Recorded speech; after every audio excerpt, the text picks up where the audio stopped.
भारत के गृह मंत्री अमित शाह ने संसद में 3 बड़े विधेयक पेश किए हैं जो देश की राजनीति में भूचाल ला चुके हैं। इन विधेयकों में एक बड़ी बात ये प्रस्तावित है कि अगर प्रधानमंत्री, मुख्यमंत्री या कोई भी मंत्री किसी गंभीर आपराधिक मामले में लगातार 30 दिनों तक गिरफ्तार रहता है या हिरासत में रहता है तो 31वें दिन वो पद से हटा दिए जाएंगे।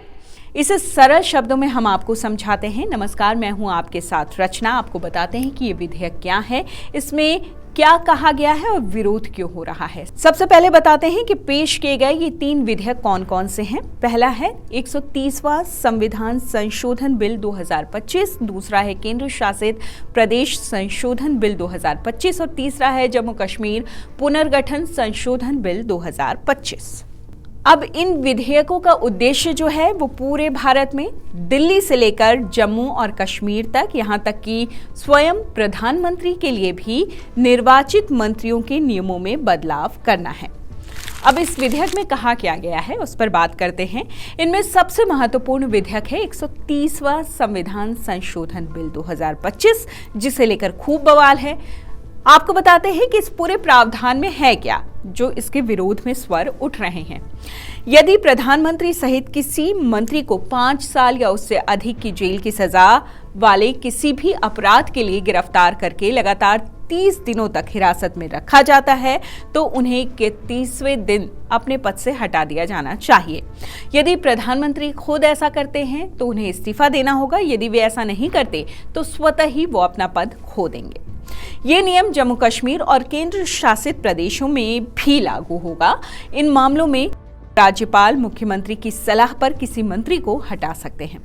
या अब यहाँ पर ध्यान देने वाली बात यह है कि निष्कासन जो है कोर्ट कन्विक्शन के बिना होगा, केवल गिरफ्तारी और 30 दिनों की हिरासत के आधार पर।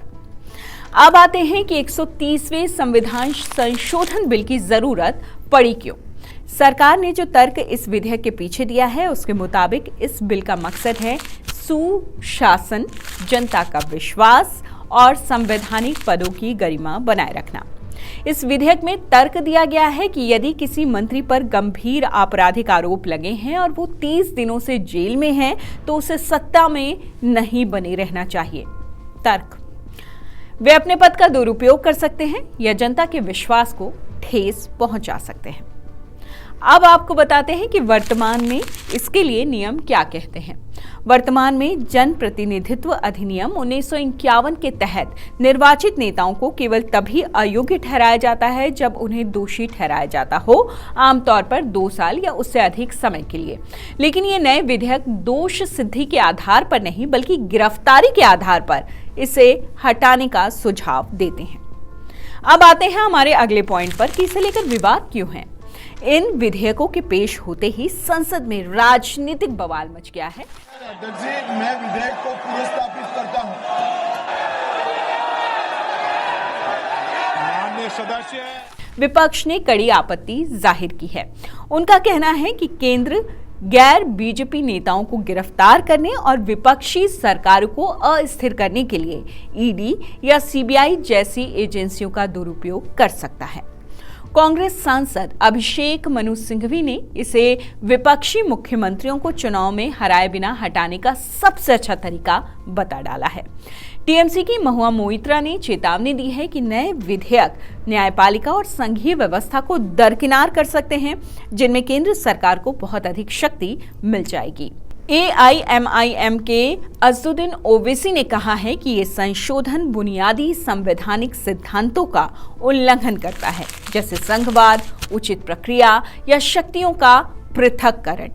और ये नियम की सजा केवल अदालती सुनवाई के बाद ही दी जानी चाहिए। उन्होंने ये भी चेतावनी दी है कि बिना आरोप के हिरासत में लिए जाने पर भी बर्खास्तगी हो सकती है, क्योंकि हिरासत का मतलब हमेशा ये नहीं होता कि किसी ने कुछ गलत किया ही हो। अब अगले सवाल पर आते हैं कि क्या केजरीवाल की गिरफ्तारी साबित हुई है इस मसले पर टर्निंग पॉइंट। दिल्ली के पूर्व सीएम अरविंद केजरीवाल, जिन्हें शराब घोटाले के एक मामले में सजा हुई थी, उन्होंने इस्तीफा देने से इनकार कर दिया था और महीनों तक जेल से ही वो मुख्यमंत्री का अपना पूरा कामकाज संभाले हुए थे। उधर मनी लॉन्ड्रिंग के एक मामले में गिरफ्तार तमिलनाडु के मंत्री सेंथिल बालाजी को हटाया गया और फिर बहाल कर दिया गया, लेकिन कानूनी दबाव के बाद उन्हें फिर से हटा दिया गया। अब आते हैं अगले पॉइंट पर कि आगे क्या होगा। इन विधेयकों को जॉइंट पार्लियामेंट्री कमेटी के पास भेजे जाने की उम्मीद है। इसका मतलब है कि लोकसभा और राज्यसभा दोनों के सदस्य पारित होने से पहले इन विधेयकों का विस्तार से अध्ययन करेंगे, इस पर चर्चा करेंगे। सरकार जोर देकर कहती है कि ये क्लीन गवर्नेंस के लिए है, लेकिन विपक्ष को डर है कि ये राजनीतिक प्रतिद्वंदियों को निशाना बनाने का एक हथियार है। ये कदम भारतीय राजनीति को हमेशा के लिए बदल सकता है। पहली बार मंत्री बिना किसी मुकदमे या दोष सिद्धि के अपना पद खो सकते हैं, सिर्फ 30 दिनों की जेल की सजा के आधार पर। ये स्वच्छ सुशासन की दिशा में एक कदम है या फिर एक शक्तिशाली हथियार जिसका दुरुपयोग भी किया जा सकता है, ये तो केवल समय ही बताएगा। आपको क्या लगता है, ये विधेयक देश के हित में होगा या फिर इसके नुकसान ही ज्यादा है? कमेंट बॉक्स में हमें जरूर बताइएगा।